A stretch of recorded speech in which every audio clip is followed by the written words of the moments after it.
this video, we are going to talk about finding a number on a number line. So in this problem, it says, what number comes after 63 on the number line? So we could see our number line, 61, 62, 63, and so on. And one way to remember this is to remember that numbers get bigger when you go this way, and numbers get smaller when you go this way.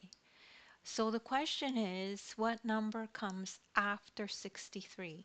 So the number that comes after 63, we have to go this way on the number line. So if we take a look here, 63, 64. 64 is the next number on the number line. So we know that the number that comes after 63 is 64. And don't worry if you don't understand this the first time. Just take a look at the video again until you understand it. And anyone can do math. Practice makes improvement.